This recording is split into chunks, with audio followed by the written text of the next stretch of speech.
योगयोगयोगेश्वराय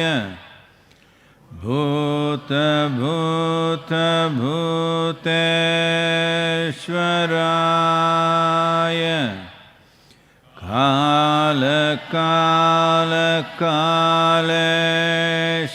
कालकालकालेश्वराय शिव शिव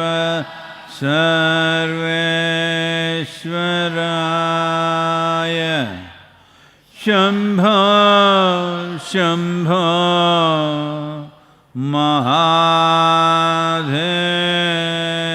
महादेवाय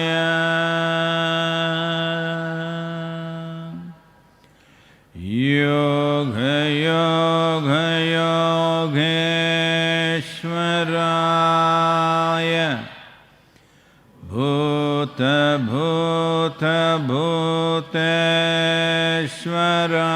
भूतभूतभूतेश्वराय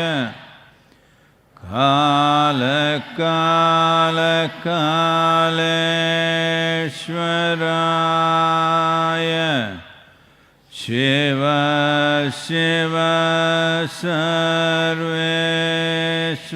सर्वेश्वराय शम्भो शम्भो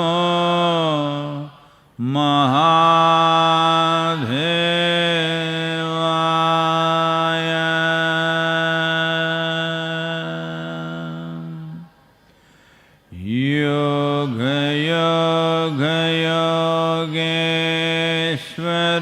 योगयोगयोगेश्वराय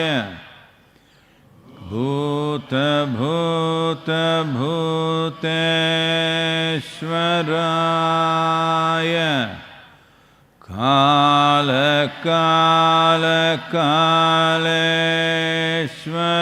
कालकालकालेश्वराय शिव शिव सर्वेश्वराय शम्भो शम्भो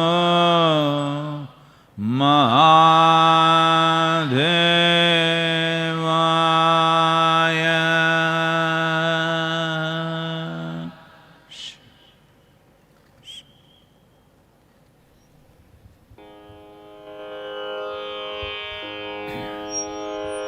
विठ्ठल सलहो स्वामी विठ्ठल सलहो स्वामी स्वामी विठ्ठल सलहो स्वामी विठ्ठल सलहो स्वामी विठ्ठल सलहो स्वामी विठ्ठल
सत्संगत्वे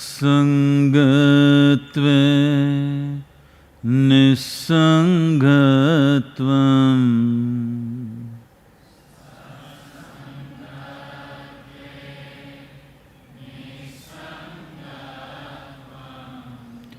निस्संगत्वे निर्मोहत्वम्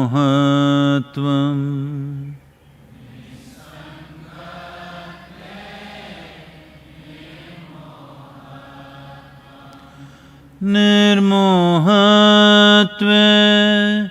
निश्चलतत्वम्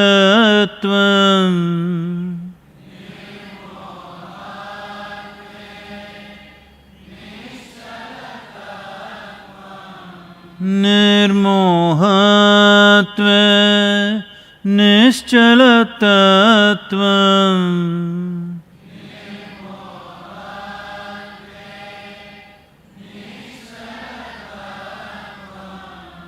निश्चलतत्वे जीवन मुक्तिः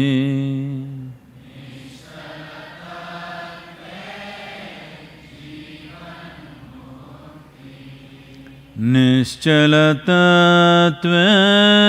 जीवन मुक्तिः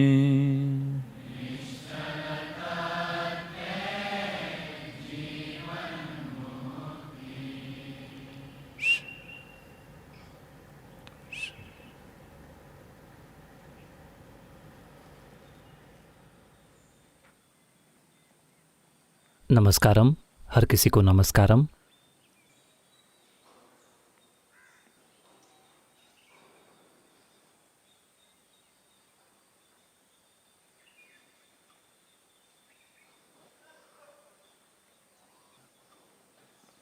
तो जैसे जैसे दिन गुजर रहे हैं, वायरस से होने वाली मौतें भी बढ़ रही हैं। हालांकि कुछ देशों में ये थोड़ा सीमित है। दुनिया के कई दूसरे नए क्षेत्रों में ये भागा जा रहा है। दुर्भाग्य से अमेरिका में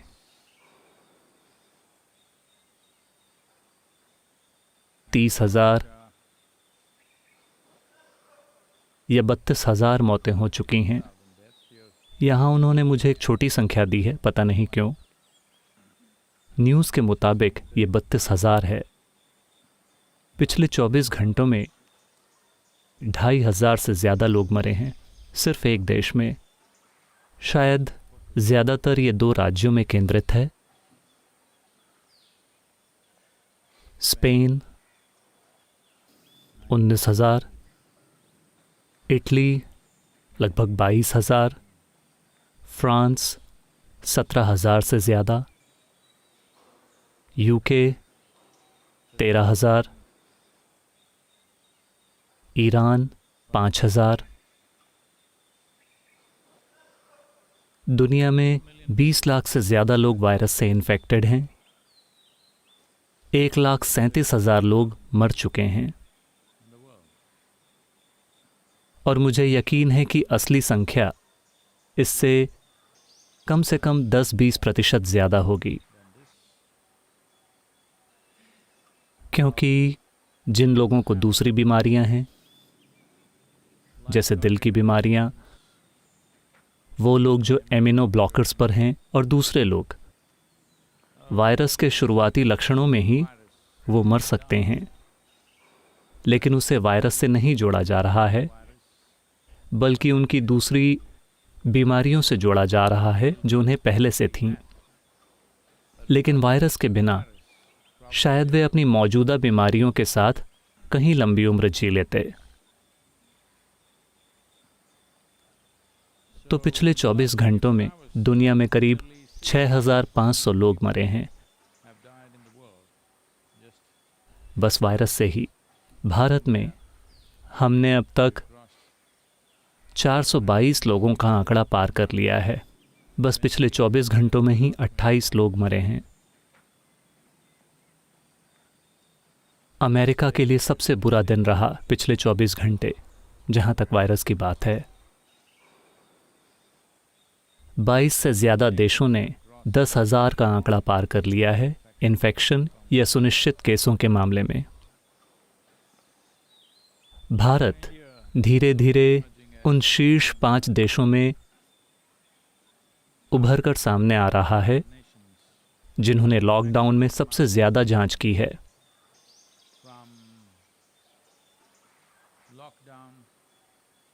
हम काफ़ी असरदार तरीके से बड़े पैमाने पर जांच करने की ओर बढ़ रहे हैं, जो चलने के लिए सही दिशा है।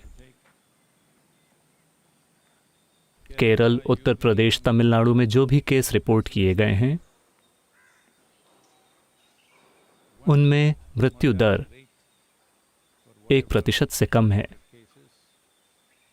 मेरे ख्याल से इसकी उम्मीद थी। मैंने आपको कई दिन पहले बताया था कि दक्षिण भारतीय लोगों में इसके प्रति प्रतिरोधक क्षमता थोड़ी बेहतर हो सकती है, सिर्फ खान पान और उनकी ज़मीन से निकटता और उनके जेनेटिक्स के कुछ पहलुओं के कारण। वो प्रतिशत कम रहा है, ये बहुत अच्छी बात है।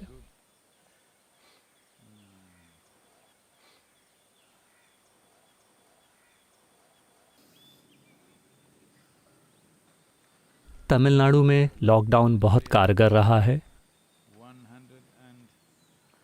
170 हॉटस्पॉट्स पहचाने गए हैं और उनका लॉकडाउन किया गया है।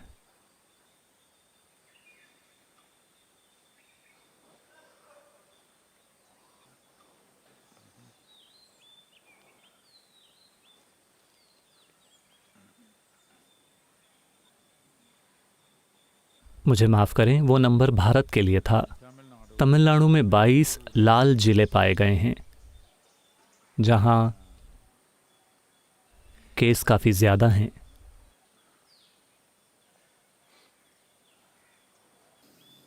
तो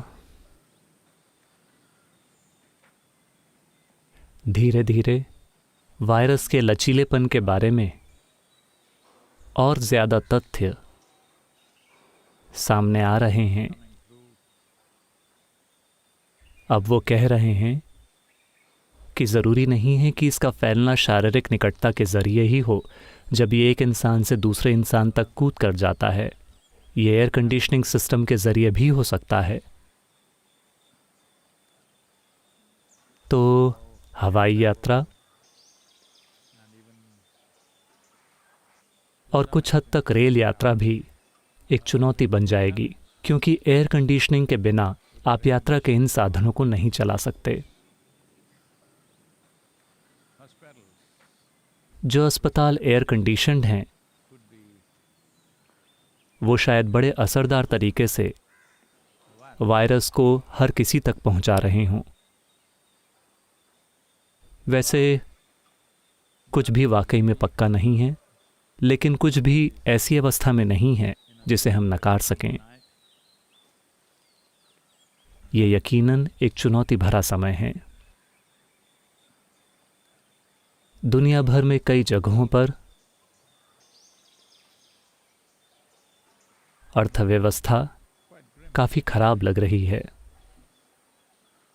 अगर हम आर्थिक गतिविधियों को कम से कम मई के बीच या जून तक फिर से शुरू कर सकें, तो हो सकता है कि 6 से 9 महीनों में हम लाइन पर आने लगें। आर्थिक खुशहाली के उस स्तर पर नहीं जिसे हम जानते थे, लेकिन काफ़ी ठीक ठाक तरीके से चलने लगें। लेकिन अगर खेती, उद्योग और व्यापार को गति पकड़ने में काफ़ी ज़्यादा समय लगता है, तो एक बार फिर हम मुश्किल वक्त का सामना करने वाले हैं। कम से कम 24 महीनों के लिए, शायद 18 से 24 महीने मुश्किल के होंगे। कई देश वो लंबे समय तक इससे बाहर निकल पाएंगे या नहीं, ये एक बड़ा सवाल है। जहाँ तक भारत का सवाल है, पिछले 20 सालों में हमने 24 करोड़ से ज़्यादा लोगों को गरीबी से बाहर निकाला है। तो ये वायरस, लॉकडाउन और अर्थव्यवस्था का गिरना इन लोगों को एक बार फिर गरीबी रेखा के नीचे धकेल सकता है, जो बहुत दुर्भाग्यपूर्ण होगा, क्योंकि उन्हें गरीबी से निकालने में कई दशकों की मेहनत लगी और फिर वापस वहीं। ये अच्छा नहीं होने वाला है शिक्षा के लिए, निचले स्तर के लिए। किसी भी समाज में निचले आर्थिक स्तर के लोग, खासकर भारत जैसे एक देश के लिए, औरतों के लिए ये खराब चीज होगी। जब आर्थिक स्थिति बिगड़ती है तो परिवार के अंदर भी जो सबसे कमजोर है, दुर्भाग्य से वही सबसे ज्यादा चोट सहता है।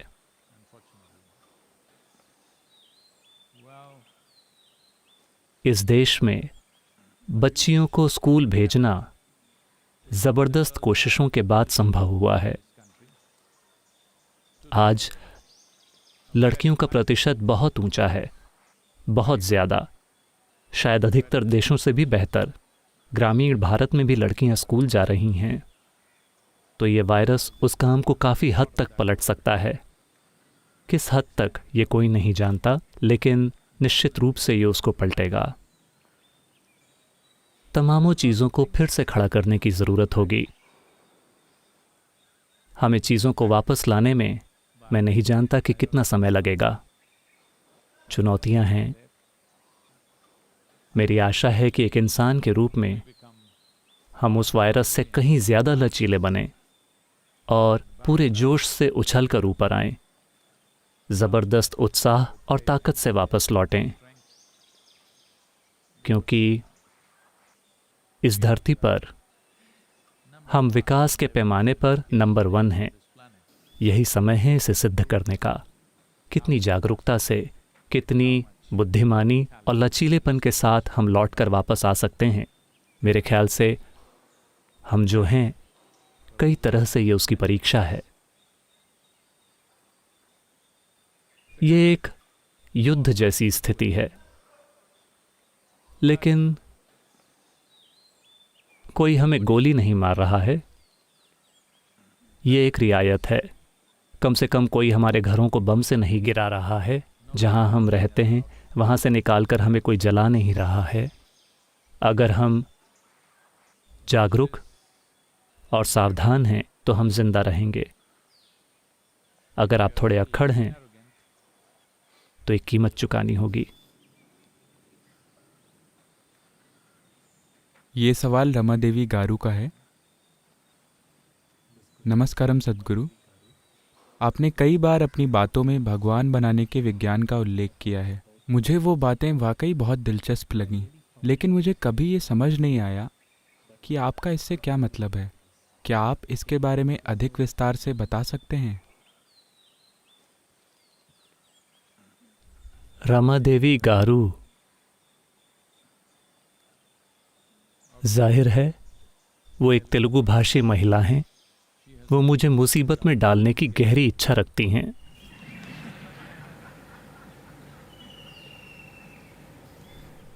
क्योंकि भगवान विस्फोटक सामग्री है।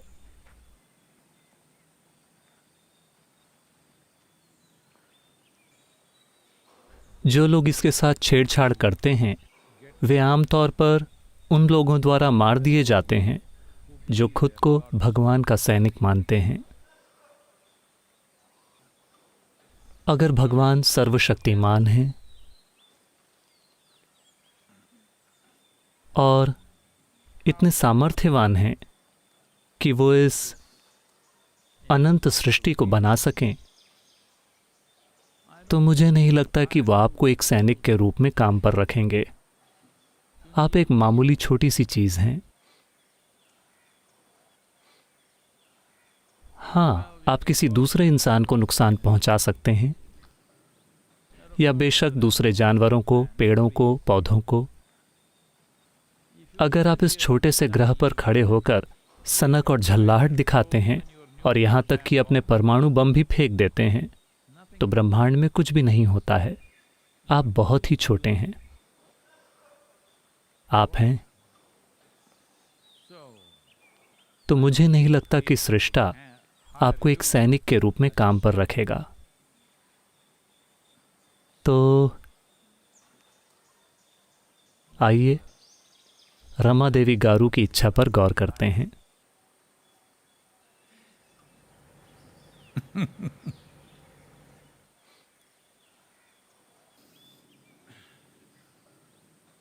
कृपया इसे एक बहुत बुनियादी तरीके से देखने का साहस रखें।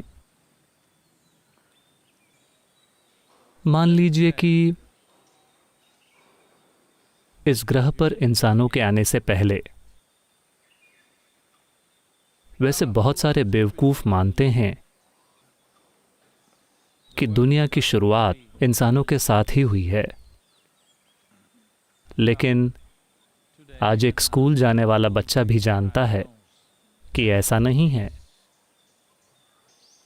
ये दुनिया, यहाँ के प्राणी, पेड़ पौधे और कॉकरोच, वो यहाँ आपसे कई साल पहले से हैं, आपसे 1 अरब साल पहले से। तो जब इंसान नहीं थे,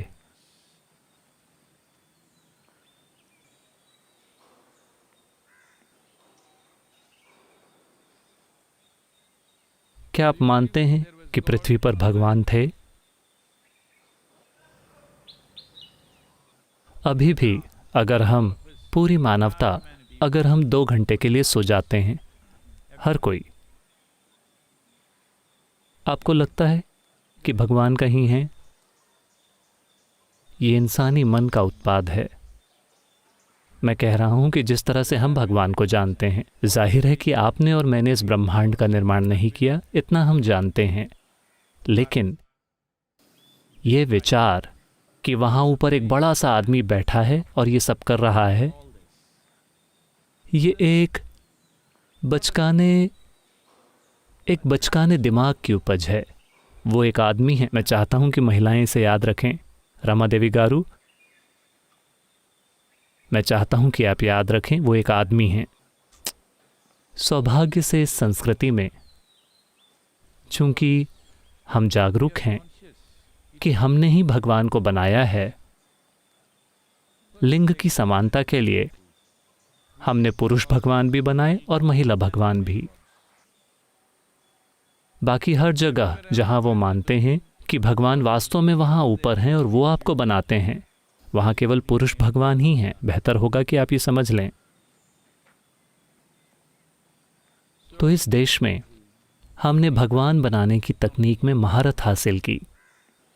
इसका क्या मतलब है? सबसे पहले, ये एक ऐसी संस्कृति है जिसमें ये कॉन्सेप्ट नहीं है कि सिर्फ एक ही भगवान है। यहाँ कोई एक सबसे बड़ा भगवान नहीं है। वो सारे लोग जिनकी आप पूजा करते हैं, वो अतीत की महान हस्तियां हैं। शिव, राम, कृष्ण और जो कोई भी, बुद्ध या कोई भी हो, ये सभी वो लोग हैं जो एक समय में इस भूमि पर चले थे, जीवन के पूरे नाटक से होकर गुजरे। संघर्ष और पीड़ा आपसे भी अधिक, लेकिन चूंकि वो इतनी महान हस्तियां बन गए, हमने उन्हें प्रेरणा के रूप में देखा ताकि हम बेहतर जीवन जी सकें, जो इंसानों के लिए बहुत स्वाभाविक है। किसी को प्रेरणा के रूप में देखना जो आपको बेहतर बनाएगा। कोई चीज आपसे बेहतर है, आप उसकी ओर देखते हैं ताकि आप खुद को बेहतर बना सकें। यह आकांक्षा ठीक है, लेकिन चीजों का आविष्कार करना और फिर यह मानना कि बस यही सब कुछ है, यही मानवता की त्रासदी है। क्योंकि मूल रूप से ये एक बुनियादी स्तर की बेईमानी से आता है कि जो कुछ आप नहीं जानते, आप ये देखने के लिए तैयार नहीं हैं कि मैं नहीं जानता। ये विनम्रता और ईमानदारी की कमी है। हर वो चीज़ जो आप नहीं जानते, आप विश्वास कर लेते हैं। जैसे ही आप कहते हैं मुझे विश्वास है, हमें सावधान हो जाना चाहिए, क्योंकि आपका विश्वास असलियत से भी अधिक पवित्र है। आपका विश्वास इस अस्तित्व से भी अधिक महत्वपूर्ण है। आपका विश्वास आपके आसपास हो रही जीवन की अद्भुत घटना से भी अधिक महत्वपूर्ण है, क्योंकि यह आपका विश्वास है। तो बेशक आपका विश्वास सृष्टि और सृष्टा से भी बड़ा है। नहीं नहीं नहीं, मुझे शब्द बदलने दीजिए। अगर मैं कहता हूं सृष्टा, देखिए देखिए सद्गुरु, आप भी विश्वास करते हैं।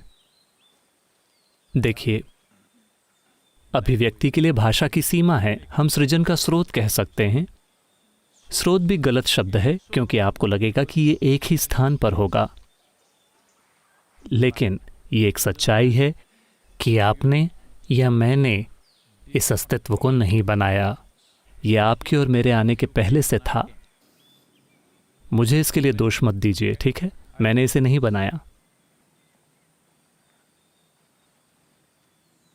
अब ये कहने के बाद भगवान को बनाने का उद्देश्य क्या है?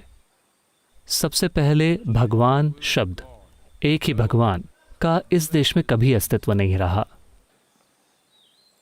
हम बस ये देख रहे हैं कि कैसे चीज़ों को कारगर किया जाए, क्योंकि इस संस्कृति में आपको हमेशा बताया गया है कि आपका जीवन आपका कर्म है। कर्म का मतलब है आपकी करनी। जब मैं कहता हूं कि ये मेरा कर्म है, इसका मतलब ये है कि इसे मैंने बनाया है। मेरा जीवन मेरा कर्म है, मतलब मेरा जीवन मेरा बनाया हुआ है। ये सुंदर है, ये मैंने बनाया है। ये बदसूरत है, ये मैंने बनाया है। मैं अभी खुश हूं, ये मैंने बनाया है। मैं दुखी हूं, ये मैंने बनाया है। ये समझना कि अभी जिस तरह से आप अपने जीवन का अनुभव कर रहे हैं, वो पूरी तरह से आपका बनाया हुआ है। अब लोग इस मोड में चले गए हैं, लेकिन कोई अमीर है, कोई गरीब है। ऐसा क्यों है? क्या ये मेरा बनाया हुआ है कि वो एक अमीर परिवार में पैदा हुआ, मैं एक गरीब परिवार में पैदा हुआ?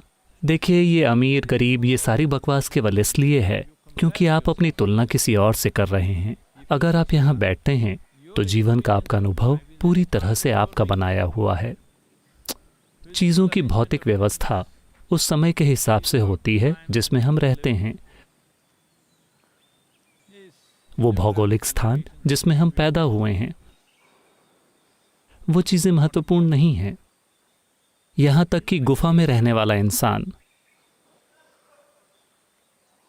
जो शायद हमेशा अपने खुद के लॉकडाउन में था, सोशल डिस्टेंसिंग, क्योंकि आसपास कोई नहीं था, वो भी उसी तरह के सुख और दुख को जानता था जैसा आप जानते हैं। इसलिए नहीं कि शेयर बाजार ऊपर गया, शेयर बाजार नीचे आया, आज उसे अच्छा शिकार मिला। वो ऐसा है, कल वो खोज रहा है लेकिन उसे कुछ नहीं मिला। वो तनाव में है और दुखी है। मानव जीवन के अनुभव के संदर्भ में कुछ भी नहीं बदला है। अलग अलग लोग या तो खुश हैं या दुखी हैं, सुखी हैं या पीड़ा में हैं। चूंकि हमने जीवन के भीतरी आयामों को अपने चारों ओर के जीवन की भौतिक व्यवस्था की तुलना में कहीं अधिक महत्वपूर्ण माना, इसलिए हमने जीवन की गुणवत्ता को मोटे तौर पर एक भीतरी आयाम के रूप में बताया है, क्योंकि जीवन का आपका अनुभव ही आपके जीवन की गुणवत्ता है। आप किस तरह के घर में रहते हैं, किस तरह के कपड़े पहनते हैं, बैंक में आपके पास कितने पैसे हैं। वायरस ये सब नहीं जांच रहा है। हेलो, अगर ये आपको पकड़ लेता है तो आप सांस नहीं ले पाते। अरे उसके पास बहुत पैसा है, उसे छोड़ देते हैं। ऐसी कोई छूट नहीं है, क्योंकि यही जीवन की प्रकृति है। तो हम इसे इसी तरीके से देख रहे हैं।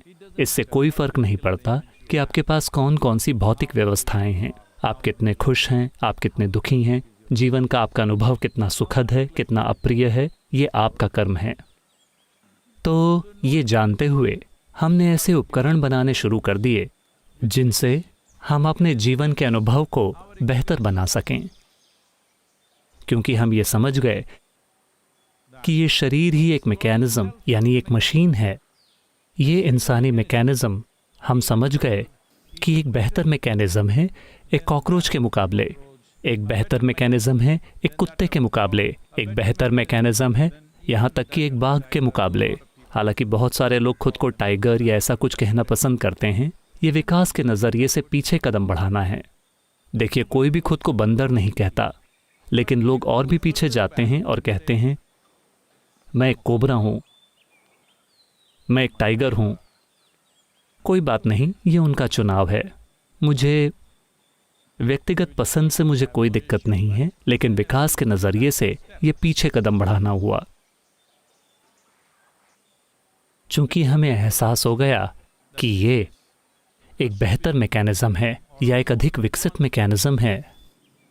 हमें जो चीज़ें पता थीं इसकी क्षमता उससे भी ज़्यादा है। फिर हमें एहसास हुआ कि हम इससे इस तरह के कई और मैकेनिज्म्स बना सकते हैं। देखिए, मान लीजिए अगर आपको इस पेड़ की तरह बनाया गया होता, मैं इसलिए नहीं कह रहा हूँ क्योंकि ये एक मोटा पेड़ है, उस वजह से नहीं। अगर आप इस पेड़ की तरह भी होते तो क्या आपने कभी सोचा होता एक साइकिल के बारे में? साइकिल एक ऐसी मशीन है जो आपके दिमाग में सिर्फ इसलिए आई क्योंकि आपके पास पहले से ही चलने की क्षमता है।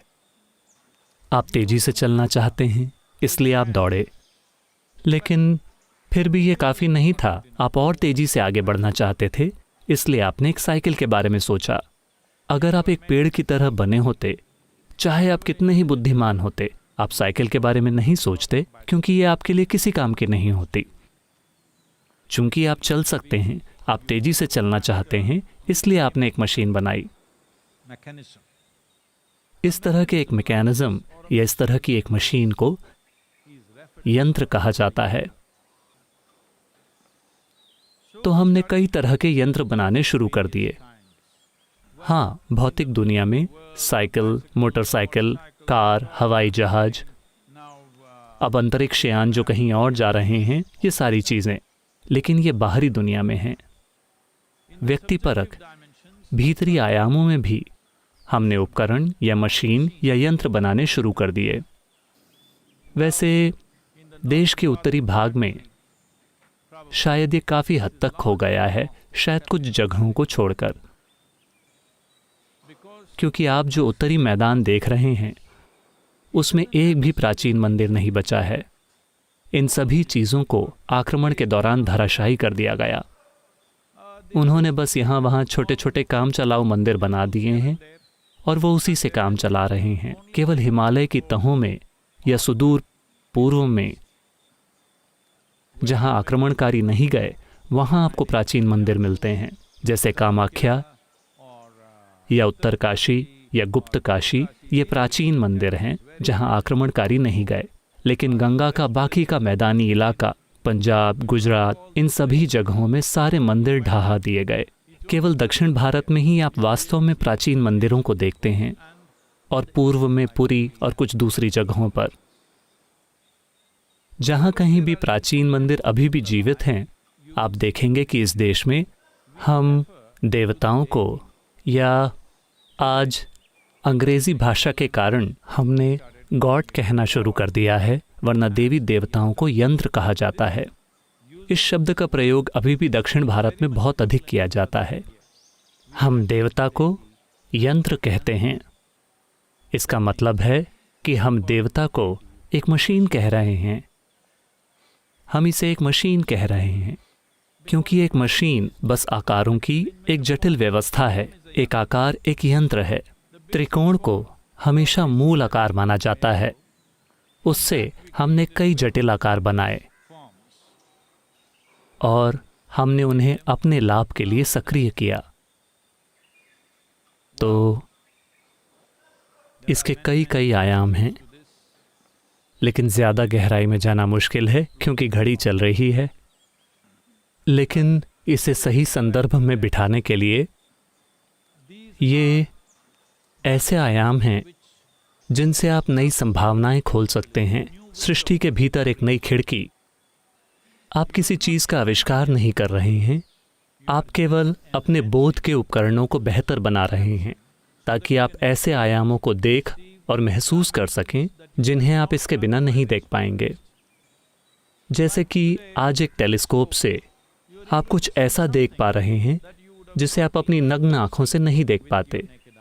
देखिए, हमें यह पता भी कैसे चला कि एक वायरस मौजूद है? माइक्रोस्कोप के कारण। हम कुछ ऐसा देख पा रहे हैं जिसे हम उसके बिना अपनी नग्न आंखों से नहीं देख पाते। 100, 200 या 500 सालों पहले अगर ये वायरस आया होता तो दुनिया के कई हिस्सों में ज़्यादातर लोग सोचते कि ये भगवान की मर्जी है, भगवान हमसे गुस्सा हैं और हमें इस तरह से मार रहे हैं। उन्होंने यही सोचा होता और उन्होंने यही सोचा। आज चूंकि हमारा बोध बेहतर है, उन मशीनों के कारण जिन्हें हमने बनाया है, हम जानते हैं कि ये एक विशेष तरह का वायरस है। इसकी क्या प्रकृति है, ये कितना रंगीन है। टेलीविज़न चैनल्स पर सब कुछ है। वायरस हर जगह उड़ता फिर रहा है। हमको उसका आकार, रूप, रंग सब कुछ पता है। इसी तरह व्यक्तिपरक आयामों में हमने इस संभावना को खोला कई अलग अलग तरीकों से। इसका एक बहुत ही शक्तिशाली तरीके से इस्तेमाल किया जा सकता है। इसी तरह ये देवी देवता अस्तित्व में आए। उस संदर्भ में मैंने कहा कि हम भगवान को बनाने की टेक्नोलॉजी जानते हैं। तो हमारे पास भैरवी हैं, हमारे पास ध्यानलिंग हैं। लोगों से पूछिए कि देवी और ध्यानलिंग का उनका अनुभव कैसा है। कई लोगों के लिए ये उनकी ज़िंदगी से भी ज़्यादा हैं, क्योंकि इसने ऐसे आयाम खोल दिए हैं कि उन्होंने कभी कल्पना भी नहीं की थी कि उनकी ज़िंदगी में ये संभव है। तो ऐसे लोग भी होंगे जो कहेंगे, अरे इसने क्या खोल दिया है। आपको कैसे पता? आपको कैसे पता चलेगा? अगर मैं टेलीस्कोप से देखता हूँ और कहता हूँ कि मुझे ये दिख रहा है। नहीं नहीं नहीं, आपको कुछ नहीं दिख रहा।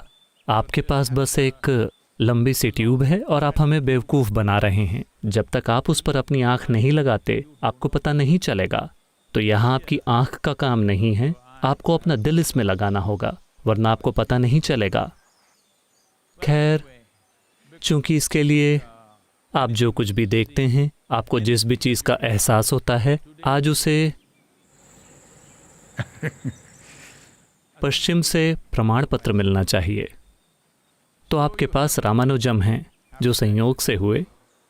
रामानुजम से मानो गणित की धारा बहती थी। लोगों को विश्वास नहीं होता था कि ये कहाँ से आ रहा है, क्योंकि उन्होंने 1 शताब्दी पहले जो कहा था, लोग अभी भी उसे सुलझाने और समझने की कोशिश कर रहे हैं। यहाँ तक कि उन्होंने एक तरह का गणितीय आधार दिया था ब्लैक होल्स के कॉन्सेप्ट या उसकी वास्तविकता के बारे में। जब वैज्ञानिक समुदाय में ब्लैक होल्स का कोई कॉन्सेप्ट ही नहीं था, तब उन्होंने उसका गणित दे दिया था। उनसे बस गणित की धारा बहती थी। लोगों ने पूछा कि ये कहाँ से आ रहा है। उन्होंने कहा, मेरी देवी के रक्त में गणित की धारा बहती है। उन्होंने अपनी देवी का उपयोग किया गणितीय आयाम को खोलने के लिए। अगर आपको ये पता ना हो तो इस संस्कृति में जीवन के हर पहलू के लिए हमारे पास एक खास देवी या देवता हैं, हर चीज़ के लिए, क्योंकि इसका उद्देश्य था पहुंच बनाना, एक साधन बनाना, एक खिड़की बनाना या एक ऐसा मैकेनिज्म बनाना जिसके माध्यम से आप जीवन की उस आयाम तक पहुंच सकें। तो ये एक ऐसी संस्कृति है जिसमें हमने सिर्फ एक ही चीज़ पर विश्वास किया, इंसानी प्रतिभा, नई संभावनाएं बनाने की।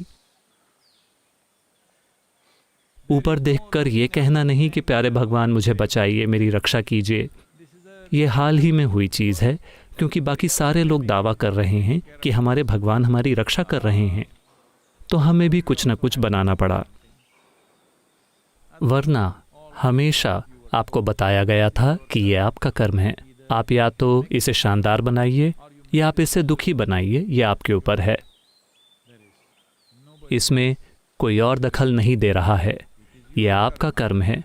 कोई भी नहीं, ना आपके पिता, ना आपकी माँ, ना आपके भगवान, ना आपके देवदूत, कोई भी आपके साथ कुछ भी नहीं कर सकता। आप इन सब का इस्तेमाल कर सकते हैं खुशहाली के लिए, अपनी खुशहाली पैदा करने के लिए, लेकिन मूल रूप से ये आपका कर्म है। आपके माता पिता एक हिस्सा हैं, आपके बच्चे शायद एक और हिस्सा हों, आपके पति या पत्नी एक और हिस्सा हों। आपका मंदिर, आपकी प्रार्थना, आपका मंत्र, आपका योग, ये जीवन के अलग अलग हिस्से हैं। आप इनका इस्तेमाल करके इसे जीवन का एक शानदार अंश बना सकते हैं, या आप इनका इस्तेमाल करके इसे जीवन का एक दुखी और पीड़ित अंश बना सकते हैं। तो यही आधार है भगवान को बनाने के विज्ञान का, भगवान को बनाने की टेक्नोलॉजी का। लेकिन आजकल के तुच्छ स्तर के तर्क के कारण, जब मैं कहता हूं तुच्छ स्तर का तर्क, बुनियादी किंडरगार्टन के स्तर का लॉजिक हर चीज में खींच दिया जाता है। वैज्ञानिक समुदाय ऐसा नहीं कर रहा है। यह किया जा रहा है बेवकूफों के उस पूरे झुंड के द्वारा जो सोचते हैं कि वो वैज्ञानिक हैं। उन्होंने शायद सिर्फ हाई स्कूल की विज्ञान की किताब ही पढ़ी है, उसके आगे उन्होंने कुछ भी नहीं देखा है। लेकिन वो हर चीज को नकार देंगे क्योंकि उनका तर्क इतना कच्चा है। अपने सारे तर्क के बावजूद आप अभी भी नहीं जानते कि आप किस चीज से बने हैं, आपके अस्तित्व की प्रकृति क्या है, आप किस चीज के बारे में बात कर रहे हैं। क्योंकि आप हर चीज को वैसे ही देखते हैं, वैसे ही सुनते हैं, सूंघते हैं, चखते हैं, जिस तरीके से ये मैकेनिज्म बना है। तोते दुनिया को वैसे नहीं देख रहे जैसा आप देखते हैं, कुत्ते दुनिया को वैसे नहीं देख रहे जैसा आप देखते हैं, वे उसे वैसे सुन भी नहीं रहे जैसा आप सुनते हैं। ठीक यहीं ऐसे कई सारे प्राणी हैं जिनका दुनिया का अनुभव बिल्कुल अलग है। तो अभी आपकी पूरी, मैं वैज्ञानिक समुदाय की बात नहीं कर रहा हूं, वो बुनियादी वैज्ञानिक जो सोशल मीडिया पर हर जगह छाए हुए हैं, उन्हें ये समझ नहीं आता कि उनके विज्ञान की सोच इस मूल धारणा पर आधारित है कि हर चीज इंसानों पर केंद्रित है। ये सृष्टि इंसानों पर केंद्रित नहीं है। ये दोनों व्हाट्सएप साइंटिस्ट्स और धार्मिक लोग ये मानते हैं कि सृष्टि इंसानों पर केंद्रित है। ये इंसानों पर केंद्रित नहीं है। अगर कल पूरा का पूरा सौर मंडल भाप बनकर उड़ जाता है तो इस सृष्टि में सब कुछ ठीक ठाक चलता रहेगा। तो वायरस के बारे में बहुत ज्यादा हो हल्ला मत कीजिए, बस जिंदा रहिए, स्वस्थ रहिए, जिंदा रहिए।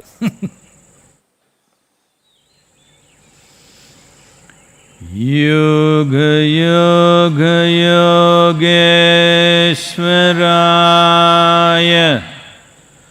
भूत भूत भूतेश्वराय काल काल कालेश्वराय शिव शिव सर्वेश्वराय शंभो शंभो महादेवाय।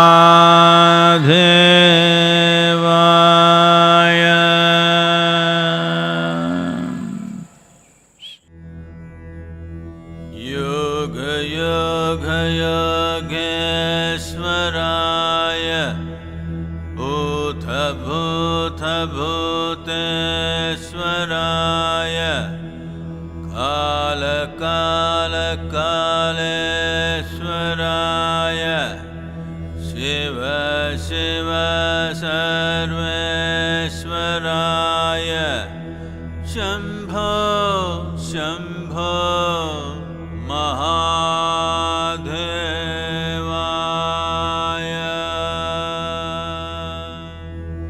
योग योग योगेश्वराय भूत भूत भूतेश्वराय काल काल कालेश्वराय शिव शिव सर्वेश्वराय शंभो शंभो महादेवाय।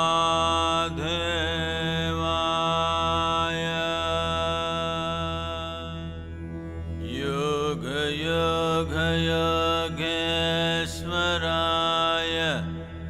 भूत भूत भूतेश्वराय काल